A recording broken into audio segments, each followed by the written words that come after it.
안녕하세요. 테이버입니다. 2021년 7월 29일 개정전 대피셜 시작해 보겠습니다. 어제 한국 시장은 장마판 깜짝 반등을 보여줬죠. 이게 아무래도 아시아 시장이 반등을 하면서 이제 중국 시장을 따라서 한국도 올랐다라는 분석이 많은데요. 그럼에도 불구하고 우리나라를 매수한 주체는 기관이었다라는 점. 그렇기 때문에 한국 시장을 조금 긍정적으로 해석할 수도 있는 그런 이유가 되지 않나라는 생각입니다. 게다가 요런 뉴스도 지금 나오고 있습니다. 2분기가 사상 최대 실적을 보이고 있다. K자 회복이 본격화되는 것이냐? 이런 얘기가 나와요. 아무래도 가는 놈이 잘 간다. 대기업 중심으로 잘 간다.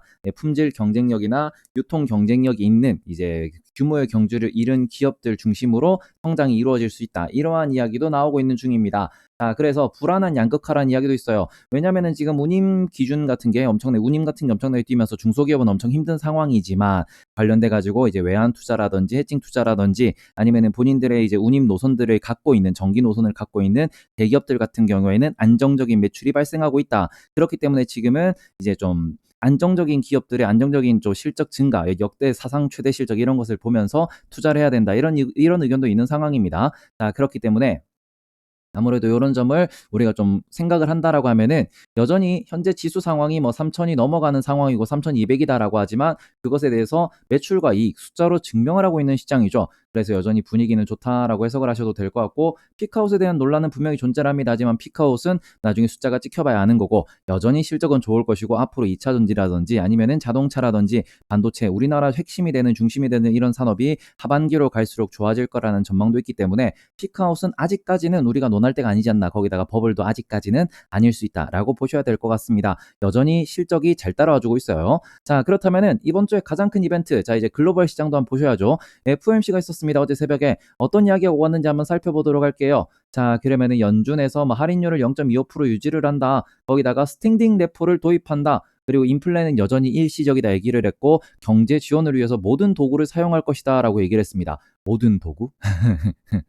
그다음에는 코로나 바이러스로 경제 위험이 지속되고 있다. 뭐 요 정도 언급이 있었다라고 보셔야 될 것 같아요. 그러면은 이게 아주 강한 발언이냐? 그게 아니고 완화적인 발언이다라고 보셔야 될 것 같아요. 제가 방송을 하면 이 라이브 아침에 이제 업데이트를 하면서 몇 번 말씀을 드렸습니다. MBS라고 하는 이제 모기지 관련돼 가지고 부동산 관련된 채권 매입을 이번에 축소를 뭐 고려한다 아니면 이걸 축소할 것이다라는 발언도 분명히 존재할 수 있다라는 그런 언급을 많이 했었는데 요거를 현행대로 유지하겠다. 계속 뭐 매입하겠다라고 밝혔고요. 거기다가 스탠딩 레포라는 게 이번에 새로 나왔는데 스탠딩 레포가 무슨 얘기냐 그러면은 아무래도 은행들, 시중은행들은 우리가 지급준비금이라는 걸 항상 들고 있어야 돼요. 그게 있어야지만 대출을 일으킬 수 있고 문제가 생겼을 때도 그런 것들을 통해 가지고 문제를 해결해야 되는데 여기에다가 미국 국채를 이제 인정해 주겠다라는 겁니다. 너네가 국채를 갖고 있는 상황에서 이제 페드한테 오면은 이제 너네 들고 있는 국채를 담보로 맡겨 가지고 바로 달러를 줄게. 이렇게 되면은 원래는 이거를 안 해주던 겁니다. 안 해주던 정책을 새로 해주겠다라는 것이고, 요걸 해준다라는 거는 결과적으로 뭐 여러 가지 관계 집단들이 이제 윈윈하는 정책으로 볼 수 있는 건데, 일단 우선적으로는 테이퍼링에 대한 공포가 좀 있을 수 있어요. 테이퍼링을 한다 그러면은 채권에 대해서 투자자들이 조금은 이걸 매수해도 돼? 라고 하면서 물음표를 제시할 수 있는 거고, 돈이 줄어드는 거니까요. 그런 상황에서는 어떻게 보면은 이게 뭐 금리가 조금 급등락이 발생할 수 있습니다. 채권 투자자들이 방향을 못 잡을 수 있기 때문에 그런 상황에서 샌드백을 만들어줬다. 채권을 누가 사면 된다? 미국 은행들이 사면 된다라는 거예요. 이래서 매수자를 한 명 더 들였고 이 매수 정책을 제도화하겠다라는 건데요. 지금 이런 상황에서 이제 보시면은 금융권은 채권을 투자해도 안전하다고 느낄 수 있죠. 왜냐하면은 채권이 불안하다고 하더라도 일단 페드한테 갖고 가면 돈을 다시 이게 빌려주는 거니까 현금을 이제 일시적으로 채권으로 묶어놔도 상관이 없다라는 거고 언제든지 현금화 가능하다라는 거죠. 그다음에 이제 페드 입장에서는 장단기 금리의 안정을 찾을 수 있다라는 겁니다. 금리가 좀 급변동을 일으킬 수 있는 거를 미국 금융권이 이제 국채를 들고 있는 상황에서 움직임이 없이 그냥 이걸 들고만 있으면은 채권의 이제 유동성이 조금은 막히는 거죠. 그다음에는 재무부 같은 경우에는 국채 발행의 부담을 낮출 수 있다라는 이런 효과가 있습니다. 일단은 국채라는 거는 미국의 빚 문서기 때문에 빚 문서가 너무 많다 보니까 사람들이 이것에 대한 신뢰가 떨어질 수 있고 그렇게 되면 아무래도 매도를 함에 있어 가지고 매도 우위, 즉 말 그대로 금리가 막 올라가는 상황이 발생할 수도 있기 때문에 이것을 사전에 예방하기 위해서 거기다가 테이퍼링에 대해서 투자자들이 공포심을 느끼는 것도 이제 좀 충격을 완화하기 위해 가지고 미리 이런 조치를 취한다라고 보셔야 될 것 같아요. 그럼 이런 상황에서 파월 의장은 또 어떤 얘기를 했는지 보실게요. 뭐 노동시장이 매우 강하다라고 하지만 이 노동시장이 강한 것은 있지만 완전 고용 숫자 하나로 요약될 수 없다. 뭐 이런 얘기도 나오고 있습니다. 그럼 결국에는 지금 시장의 완화적인 이야기를 대부분 지금 다 언급을 했어요. 금리 인상은 고려하지도 않고 있다. 테이퍼링 전에는 더 많은 가이던스를 제공할 것이다. 자, 테이퍼링에 앞서 일자리에 대한 논의할 것이 아주 많다. 자, 일자리가 여전히 본인들이 보기에는 불안하다라는 것이고 거기다 뭐 스탠딩 레포는 주요 시장을 지원하기 위해서 하는 것이다. 이런 얘기도 나오고 있고 지금 자산 매입 변화는 데이터에 달려있기 때문에 데이터를 좀 더 확인하면서 들어갈 거다. 이런 얘기합니다. 다만 뭐 이런 얘기를 하겠죠. 인플레이션이 너무 높으면 행동할 것이다. 하지만 인플레이션이 너무 높다라고 이렇게 표현은 했지만 그럼에도 불구하고 연준 목표치를 향해서 하락할 것이다. 뭔 소리예요? 지금 너희들 일시적이야. 떨어질 거야. 우리는 분명히 예상을 하고 있어. 이미 우리는 다 알고 있어라고 연준에서 이미 얘기를 하고 있는 거죠. 그러면서 통화정책이 경제 회복이 완료될 때까지 지원을 지속하겠다라고 언급을 했습니다. 결국에는 다른 때와 똑같은 모습이었고 이번에는 조금 우리가 긴장할 만한 포인트라고 찾아낸 게 요 정도 수준이에요. 델타 변이와 재봉쇄에 대한 언급이 조금 약했다. 바이러스라는 언급은 있었지만 델타 변이가 심각하다 이런 거 우리가 관찰해야 된다 이런 언급이 있었지만 이게 이번에 빠졌다라는 건데 요거 빠진 걸로 너무 떨 필요는 없을 것 같습니다. 그렇기 때문에 결국에는 지금 좋은 게 좋은 거다라는 식으로 조금 볼 수 있지 않나. 요 정도로 조금 오늘 이제 파월 의장의 인터뷰는 요 선에서 마무리가 된다라고 해석을 하실 수 있을 것 같아요. 즉 너무 걱정을 안 하셔도 될 것 같다라는 거고요. 그러면 이런 이제 발언이 있으면서 미국 시장은 평소 때와 똑같이 움직였어요. 뭐 가는 놈이 가고 뭐 못 간 놈 못 가고 이런 상황이었고 자 여기에서 어떻게 보면은 밤새도록 이제 미국 형들이 고민을 하면서 또 뭐 내일 당장 반응이 또 다르게 나올 수는 있겠죠. 하지만 그럼에도 불구하고 일단은 뭐 오늘은 안전했다. 하지만 조금 불안한 점은 지금 미국 3대 지수가 장 마감으로 가까워져서 조금 매도가 강하긴 했어요. 마지막에 조금 고개를 숙이긴 했는데 다우존스는 35,000포인트를 뚫은 지 며칠 안 됐습니다. 여기서 겨우 70포인트만 뚫고 내려갔고 S&P 500은 4,400을 사수했다. 그렇기 때문에 너무 걱정하실 필요는 없다라고 보셔도 될 것 같고 거기다가 실적 관련 소식도 있습니다. 월가가 놀란 실적이다. 미국의 빅테크 삼성사가 이제 66조 원을 벌었다라는 겁니다. 애플과 마이크로소프트, 알파벳 이런 것들이 이제 60조 원이 넘는 돈을 벌어들였다라는 건데 요거만 놓고 보더라도 이미 실적에 대해서 주가에 이제 반영이 되는 미국의 증시이기 때문에 실적이 잘 나온대. 그러면은 지금 주가가 버블이냐? 버블 아니야. 돈은 계속 풀고 있어.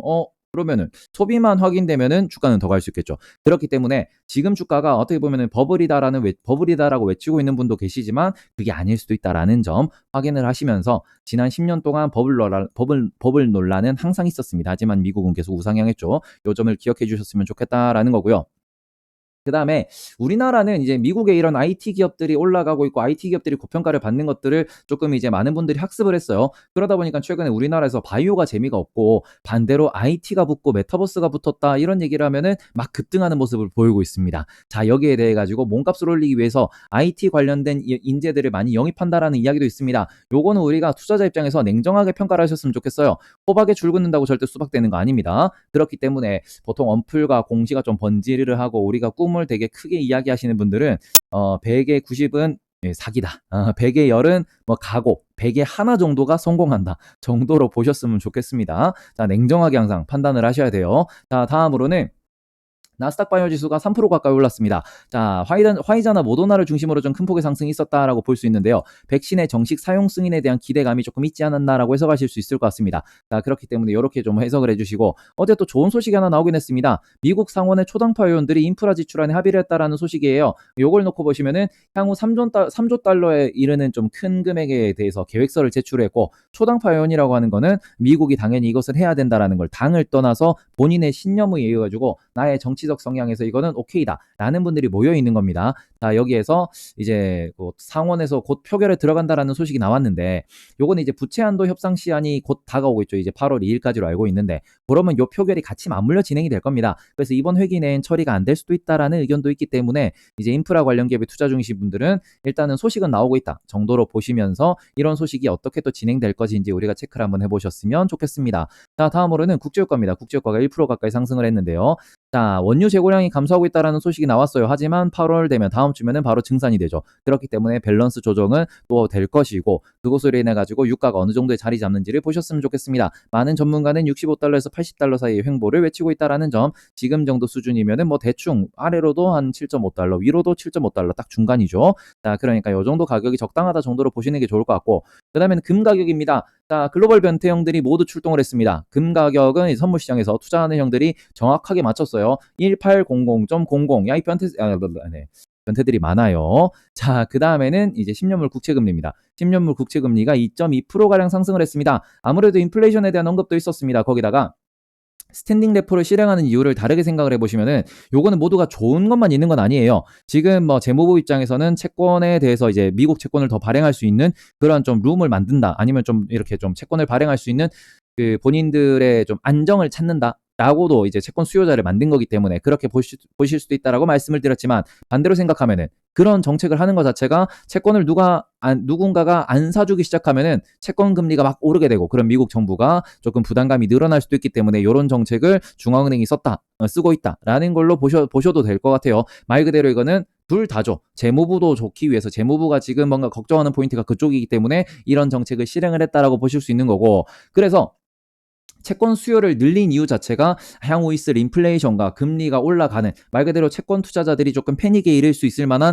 채권 매도세가 이어질 수 있다라는 것을 미리 예상한 거 아니냐라는 투자자의 해석이 있으면서 한 2.2% 정도 상승을 했다. 이렇게 해석을 하시는 분들도 많더라고요. 자, 그런데 어쨌든 부채 한도 협상 시한을 계속 말씀드리고 있습니다. 요거에 당연히 뭐 미국이 정말 제정신이 박혀 있다 그러면 협상을 안 하는 건 아닐 거예요. 하지만 시장에서 계속 신경 쓰고 있는 이유는 요게 그 협상이 안 되면은 채권 발행이 안 될 거예요. 신규 채권 발행이 뭐 1, 2주라도 안 된다 그러면은 당장에 이제 매주 발행하는 양이 엄청나게 많다 보니까 그 상황에서 혹시나 이제 미국 그 투자자들이 패닉을 일으킬 수도 있고 그러면은 단기적으로도 일단 다 팔아 다 집어 던져라는 것도 나올 수 있기 때문에 요거 때문에 그 채권 시장이 아무래도 좀 시장의 폭풍으로 움직일 수도 있다라는 점 급등락에 의해 가지고 증시를 이제 좀 많이 흔들 수도 있다라는 점 기억하고 계셔야 된다라는 그 정도의 정리로 좀 마무리하면 될 것 같습니다. 자, 다음으로 비트코인 같은 경우에는 4만 달러 정도까지 올랐어요. 자, 테이퍼링에 대한 언급이 쏙 들어갔습니다. 이제 원래는 올 초만 하더라도 와 여름 되면 테이퍼링 시작하는 거 아닐까라는 이야기도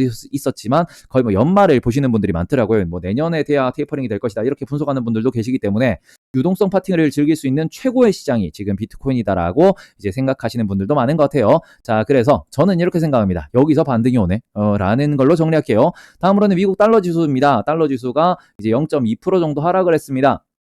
FOMC 기자회견 시간에 딱 맞춰가지고 쭉 밀리는 모습을 보여줬어요. 요것만 놓고 보시더라도 아무래도 꼬라박았다라고 표현하는 게 맞는 것 같아요. 자, 미국이 뭐 최소한 MBS에 대한 강한 언급을 예상했던 분들도 많을 수 있는데 계속 돈을 불리겠다라고 하니까 일단은 달러보다는 다른 쪽으로 일단 돌아가자 라는 식으로 접근을 하신 것도 있을 것 같아요. 달러 매도가 나왔다라고 보실 수도 있을 것 같은데 뭐 어쨌든 간에 내일 반응도 중요하기 때문에 혹은 다른 FOMC 위원들이 무슨 얘기를 하는지도 되게 중요하기 때문에 일단 오늘은 이렇게 마감됐다라고 보시면 좋을 것 같고 자, 그 다음에 원달러 환율입니다. 자, 미국의 그 FOMC 기자회견이 있으면서 똑같이 동일한 시간대에 꼬라박았어요. 자, 이건 꼬라박았다라는 거는 원화가 강해졌다라는 거죠. 원화가 강해진다라는 거는 외국인들이 우리나라에 관심을 좀 가질 수 있다라는 거고 이게 1150원으로 다시 내려왔습니다. 저의 목표치는 1130원이 되면 정말 좋을 것 같은데 어쨌든 여기까지 내려왔다라는 점이고 좀 더 좋은 거는 EWR ETF에 대해서 최근 며칠 동안 말씀드리는데 오늘은 거의 이말올이었습니다. 자, 시가가 여기였고 쭉 밀려 내려갔던 게 우짝 올라와가지고 이제 0.93% 상승했다. 어제에 비해서 0.93% 상승했고 장중에 말아올린 이 포인트 폭을 보면은 어마어마하긴 합니다. 자, 그렇기 때문에 강한 매수가 들어왔다라는 것이고 적어도 좀 힘없이 밀려 내려가는 하루는 아니지 않을까라고 보셔도 될 것 같아요. 자, 다음으로는 글로벌 주요 원자재입니다. 자, 대부분 상승하는 모습을 보였는데 딱 한 가지 구리가 떨어졌어요. 자, 그렇기 때문에 요게 구리가 떨어지는 이유에 대해서는 뭐 이게 뭐 중국 내에서 구리 가격이 어떻게 변화하는지 그런 것도 이제 실제로 재련비가 얼마나 들어가는지 이런 단가에 대해서도 한번 검색을 좀 해보셔야 되지 않나라는 생각입니다. 저도 이거 한번 찾아볼 테니까 좀 이게 확실한 변화 방향성이 보이면은 그건 또 다른 이제 영상에서 또 말씀을 드리도록 할게요. 어쨌든 오늘은 구리는 떨어지고 나머지가 다 올랐다 정도로 정리하시면 될 것 같고요. 자, 다음으로는 글로벌 주요 증시입니다. 모두 빨갛게 물들었냅니다. 이건 좋은 거죠. 이건 좋은 거죠. 자, 이렇게 보면은 거의 다우존스만 떨어진 하루라고 보셔야 될 것 같아요. S&P 500은 보합이니까. 자, 다우존스만 떨어지고 나스닥도 올랐고 러셀 2000도 올랐고 대부분의 증시가 다 오른 하루였다 정도로 보시면 될 것 같고 캐나다와 멕시코, 브라질 역시도 무난하게 상승하는 모습을 보였기 때문에 실적 시즌에서 거기다 FOMC라는 불확실성도 조금은 해결이 됐기 때문에 미국 시장 분위기가 좀 전염이 됐다 혹은 이제 우상향에 대해서 많은 사람들이 긍정적으로 바라보고 있다 정도로 보시면 될 것 같고, 저는 최근에 지금 대만 증시를 좀 오랫동안 보고 있는데 대만 증시가 거의 한 2주, 3주 정도 동안 계속 좀 약세를 보이고 있습니다. 꼬라박고 있다라고 보실 수도 있는데, 아무래도 중국과의 관계, 미중의 사이 껴가지고 대만이 좀 심하게 부러지고 있는 상황이고, 어제 같은 경우에는 여기 꼬리를 많이 달았어요. 꼬리를 많이 달았고, 요 정도면은 이게 저점이냐, 단기 저점이냐라고도 보실 수 있을 것 같은데, 어쨌든가 저쨌든가 우리나라 상장사들도 절반에 가까운 기업들이 반도체 관련 기업이고요. 대만은 60%에 가까운 기업들이 반도체 관련 기업입니다. 그렇기 때문에 대만 증시가 조금 반등해 주는 게 글로벌 반도체 투자 심리에 조금 영향을 미치지 않을까. 그러면서 우리나라 하이닉스와 삼성전자가 같이 올라갈 수 있는 그런 요인이 되지 않을까라는 생각도 좀 하고 있다라고 좀 알아주셨으면 좋겠고요. 다음으로는 미국입니다. 일본입니다. 일본이 지금 코로나 확진자가 뭐 하루에 10,000명까지 나오고 있답니다. 아이고, 네, 그러면서 셧다운 이야기까지 나오고 있다. 아주 위험한 상황이다라는 건데, 한 가지 더 우려가 되는 거는 대한민국 역시도 지금 4단계 거리두기를 하고 있는데 거리두기를 더 강화한다라는 소식도 나와요. 좀 그런 걸 고려하고 있다라는 얘기도 나오고 있으니까, 이런 점들이 좀 단기적으로는 좋은 흐름을 이어가지 못하게 단기적으로 악재로 작용할 수 있다라는 거, 그 정도도 이해해 주셨으면 좋겠다라는 거고요. 자, 다음으로는 오늘은 삼성전자와 LG전자가 2분기 실적 발표가 있습니다. 사업부별 성과가 이제 확정이 되는 건데요. 여기에서 최근 뉴스를 보면은 삼성전자 때리는 거 엄청나게 많아요. 인텔이 어쩌고저쩌고, TSMC가 어쩌고저쩌고, 삼성전자 이러다가 망한다, 뭐 이런 얘기 많이 나옵니다. 하지만 대부분 어그로성 기사고요. 그런 상황에서 끝은 다 이거예요. 그래서 이재용 부회장이 빨리 나와야 한다. 왠지는 모르겠는데, 네, 아무튼 그런 얘기 나옵니다. 자, 어쨌든 요게 삼성전자 위기론이 상당히 많아요. 하지만 저는 이렇게 생각합니다. 삼성전자가 파운드리로 언제부터 돈 벌었습니까? 돈을 벌긴 버는데 돈 많이 버는 거 아니에요. 핵심 매출은 이제 스마트폰 판매와 그 다음에는 메모리 반도체 판매, 그 다음에는 가전제품과 파운드리예요. 가전제품과 파운드리는 쩔이죠. 그런 상황이기 때문에 그냥 실적에 뭐 당장 뭐 떡상 가능하냐, 뭐 이게 TSMC만큼의 파운드리에서 돈을 벌어다 주고 그만큼의 영업이익을 올리면은 당장 떡상은 가능하겠죠. 하지만 그걸 바라는 투자자는 많이 없다라는 겁니다. 자, 그렇기 때문에 당장 걱정하실 필요는 없을 것 같고, 최근 저는 그 삼성전자 관련된 기사를 볼 때마다 요것에 대해서 눈이 많이 꽂히는데 비스포크입니다. 비스포크 관련돼 가지고 새로운 시장을 꾸준히 개척하고 있어요. 그리고는 국내 기준으로는 LG전자보다 좀 더 많은 판매량을 보이고도 있는 상황입니다. 그래서 이런 것들을 볼 땐 너무 부정적으로 볼 필요는 없고, 거기다가 가전이 혹시나 서프라이즈를 내줄 수 있을지도 한번 보셔야 될 것 같아요. 이제 대한민국의 가전 제품이 20년 전에 그 일제 미제, 30년 전, 40년 전의 미제의 수준을 이제 가득히 넘어서고 있고 프리미엄 가전의 대명사가 되고 있다라는 거는 우리가 자랑스러워해야 된다라고 생각을 합니다. 그렇기 때문에 너무 걱정은 하실 필요는 없다. 삼성전자는 다른 데서라도 돈을 잘 벌 거다 정도로 해석해 주셔도 될 것 같고요. 자, 쌍용차에 대한 이야기가 많이 나오고 있습니다. 전기차 시대를 맞이하면서 쌍용차는 거의 이게 마지막 기회다라는 얘기도 있어요. 이번에 누군가가 인수를 안 해주고 돈을 안 찔러주면은 쌍용차가 망할 것이다라는 이런 의견이 많은 상황입니다. 자, 하지만 저는 이렇게 생각해요. 이것을 흥미롭게만 지켜보셨으면 좋겠다라는 생각입니다. 왜냐? 전기차 시장에 대한 대비가 전혀 안 돼 있어요. 이게 거의 뭐 현대차 같은 경우는 5년, 10년 전부터 LG전자와 뭐 이렇게 SK와 막 손을 잡고 이런 기술을 개발하고 관련된 특허들을 내고 있었지만 쌍용차는 그런 게 없었거든요. 지금 쌍용차가 정상화된다고 하더라도 정말 돈을 많이 벌 수 있을지도 의문이기 때문에 요 점은 냉정하게 분석을 해주셨으면 좋겠다라는 생각입니다. 자, 다음으로는 한국경제신문의 주요 이제 헤드라인들입니다. 오스템 임플란트, 거기다가 웩스트 따상상 중이죠. 요런 얘기도 나오고 있고, 그리고는 뭐 이마트가 스타벅스를 품었다라는 이야기도 있습니다. 그 다음에는 삼성전자 12만 6천 원까지 네, 목표 주가를 제시했다라는 소식도 있어요. 자, 요거 보고는 12만 6천 원. 제가 11만 원 보고 있는데 와, 얘들도 대단하구나라는 생각을 하고 있습니다. 어쨌든 그리고 HK노의 뭐 이런 얘기, 실적 얘기, 이런 거 얘기 나오고 있습니다. 그렇기 때문에 이런 거 하나씩 챙겨보셨으면 좋겠고, 자, 우리 크레딧 스위스에서 왜 12만 6천 원으로 이제 제시를 했는지, 그리고는 뭐 관련돼서 TSMC나 인텔이나 아니면은 다른 이제 미국에 있는 기업들 이런 데도 어떻게 이제 그 미디어텍 요런 데도 많이 목표 주가를 동시에 올렸더라고요. 반도체를 주목해야 된다라는 요런 소식이 나왔기 때문에 그 근거에 대해서도 한번 공부를 해보셨으면 좋겠다라는 생각이고요. 자, 이번에는 CS 윈드에서 풍력타워 공급 계약을 이번에는 지멘스랑 맺었다라는 소식입니다. 자, 지금 CS 윈드가 베스타스라든지 뭐 G라든지 지멘스 같이 글로벌 풍력 선두 기업들한테 공급 계약을 꾸준히 맺고 있어요. 이게 계약 규모가 딱 공시된 게 아니고 너네 만들 수 있어, 너네 공급해 줄 수 있어, 너네 캐파 남아있니? 오케이, 그러면은 우리가 필요하다 그러면 언제든지 만들어서 납품해줘 라는 계약으로 조금 보입니다. 그렇기 때문에 제조 능력과 공급 능력을 충분히 인정받고 있는 상황이고 글로벌 풍력 시장에서도 확실히 자리를 잡은 거죠. 거의 1차 벤더라고 보셔도 될 것 같은데 저런 글로벌 풍력 브랜드의 1차 벤더가 되었다? 그리고는 타워 쪽에서 아니면 그 관련된 부품 쪽에서 계속 캐파를 늘려나가고 있고 M&A를 진행하고 있다? 그러면 이 친구는 풍력이라는 시장이 죽지 않으면 계속 살아남을 수 있는 기업이다라는 거죠. 그렇기 때문에 CS그룹에 대해서도 깊이 있게 공부를 해보셨으면 좋겠다라는 생각입니다. 자, 오늘의 태피셜은 여기까지입니다. FOMC 앞서가지고 다양한 발언에 대해서 예상을 했지만 결국은 파월이 파월했다로 정리할 수 있을 것 같고요. 시장 친화적인 발언을 아주 많이 한 상황이고 우리가 아주 각오하고 있던 것도 그냥 한마디로 그냥 너희는 아직 준비가 되지 않았다. 요거였습니다. 아직까지 우리는 시장을 더 우리가 보듬어 줘야 될 것 같고 너가 아직 준비가 안 됐으니까 아직까지 기다려 돈도 풀 거야. 너무 걱정하지 마. 우리가 누군데 이런 느낌으로 접근하시면 될 것 같아요. 자, 그렇기 때문에 오늘은 긍정적이었지만 물론 연준 위원들이 여러 명들이 이제 투표했고 의견을 많이 냈습니다. 그리고 그분들이 이제는 인터뷰를 또 할 거예요. 지난 며칠간은 본인들이 인터뷰 금지 기간이었기 때문에 불만이 있어도 불만을 표하지 못했지만 지난번 FOMC 이후에 점점 이제 발언 수위가 올라가고 있다라는 점, 특히 뭐 유럽에서도 발언을 좀 강하게 하고 있다라는 점들, 그래서 위원형들이 또 어떻게 생각하시는지도 보셔야 될 것 같아요. 그러면서 이게 약간은 찬반이 이제 테이퍼링 찬송 쪽으로 많이 기울어지고 있고 그쪽으로 또 많은 그 좀 표가 몰리고 있기 때문에 그런 점에 대해서 내 의견은 이렇다라는 발언들이 이제 어느 정도의 표준 편차를 갖는지 테이퍼링이 올해 해야 된다, 당장 해야 된다, 아니면 내년에 해도 된다. 이런 식에 대해서도 조금은 앞으로도 이런 분석이 많아질 것 같습니다. 연준 위원들이 변했다. 연준 위원들이 뭐 시장을 어떻게 보고 있다. 이런 것들에 대해서 기사를 꾸준히 좀 추적을 하셨으면 좋겠고 아침마다 제가 또 나오면은 그런 것도 말씀드리도록 할게요. 자, 그래서 어쨌든 유동성 파티는 끝나지 않았다라고 보실 수 있을 것 같고 일단 그렇다고 해가지고 불안한 게 다 사라졌냐라는 건 아닌 게 일단은 월스트리트 영화들이 조금 반응이 느려요. 최근에 보시면 FOMC 날 오르더라도 다음 날 떨어지는 경우도 있었으니까 일단은 선물 시장을 조금 주목하셔야 될 것 같고 중국 악재 역시도 끝난 건 아닙니다. 그렇기 때문에 뭐 자신 있게 출발한다, 사셔도 될 것 같다, 뭐 푸근하다라고 말씀을 드리기 좀 어려울 것 같아요. 그래도 어제보다 그제보다는 훨씬 더 분위기가 좋다라고 보셔도 될 것 같다라는 점, 실적도 잘 나온다. 그렇기 때문에 연말까지 뭐 그렇게 큰 조정 없이 무난하게 움직일 수도 있을 것 같다라고 보셔도 될 것 같습니다. 그래서 오늘은 제가 이제 유사투자 자문업 온라인 강의가 있는 날이기 때문에 제가 오늘 좀 하루 종일 바쁠 것 같아요. 그래서 아무래도 저녁 때 방송을 진행하기 좀 어려울 것 같다라고 좀 말씀을 드리고 정말 문제가 있고 정말 우리가 정말 멘탈을 케어를 해야 되는 그런 상황이 발생한다 그러면은 잠깐이라도 방송을 킬 거기 때문에 오늘은 결론은 요겁니다. 오늘 방송이 이제 제가 휴방이라고 외치면은 편안한 장이었다라는 것이고